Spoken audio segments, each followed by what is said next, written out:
आज का शुभ संदेश, क्रोध एक जहरीला सर्प है। क्रोध को हमारे बोलचाल की भाषा में या दार्शनिक ग्रंथों के अंदर चंडाल कहा गया है। तो जब कभी भी क्रोधी व्यक्ति आता है तो लोग कहते हैं कि चंडाल आ गया है। चंडाल का मतलब शूद्र, चंडाल का मतलब जो है क्रोधी व्यक्ति आ गया है। तो क्रोध करना हमें हर दृष्टि से जो है दुखदाई। ये क्रोध दो तरह का होता है। एक तो क्रोध होता है जो कि हम सारा अपने सिस्टम को ख़राब कर देते हैं, मतलब भीतर से क्रोध आता है। एक क्रोध होता है ड्रामेटिक, सिर्फ आँखों के अंदर या अपने फेस के ऊपर आपने क्रोध जाहिर किया।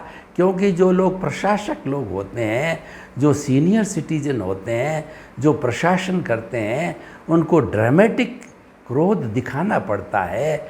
उससे जो है उनके अधीनस्थ कर्मचारी नियंत्रण के अंदर रहते हैं। वो चीज़ अलग है। मैं जो बात कर रहा हूँ कि आपके भावों में क्रोध आ जावे, तो क्रोध जो ही आपके जो है जीवन के अंदर ढल गया तो और आपके भावों से जो है वो आपकी हाइपोथैलेमस जो है, ये हमारा भाव तंत्र का सबसे जो है लिम्बिक सिस्टम का मुख्य भाव है। उसके अंदर क्रोध उतर गया तो वहाँ से एंडोक्राइन ग्लैंड के अंदर जाएगा और वहाँ से सारे ब्लड के अंदर वो क्रोध रूपी जहर फैल जाएगा। एक एक कोशिका तक वो जहर जाएगा। तो आप स्वयं समझ सकते हो कि आपने एंटीडोज दी और उससे क्या होगा, आपका इम्यून सिस्टम जो है, जो वाइट ब्लड सेल है, वो जल्दी मर जाएगी। आरबीसी भी डैमेज होगी, आपकी कोशिकाएं भी डैमेज होगी।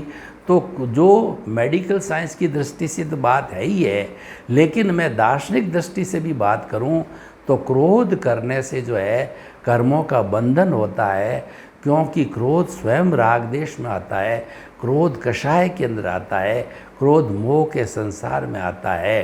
तो दार्शनिक दृष्टि से क्रोध हानिकर है, मेडिकल साइंस की दृष्टि से क्रोध हानिकारक है। अब मैं सोशल दृष्टि से बात करूं, अगर आप क्रोधी हैं तो धीरे धीरे आपके परिवार के मेंबर है आपसे कटते जाएंगे, समाज के मेंबर कटते जाएंगे और आप अकेले रह जाएंगे।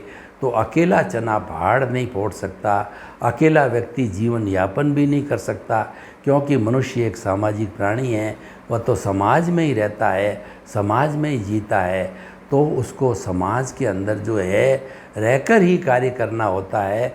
तो समाज में व्यक्ति लंबे समय कब रह सकता है, जब वो क्षमा का भाव रखे, वो शांतिपूर्ण से अस्तित्व का भाव रखे।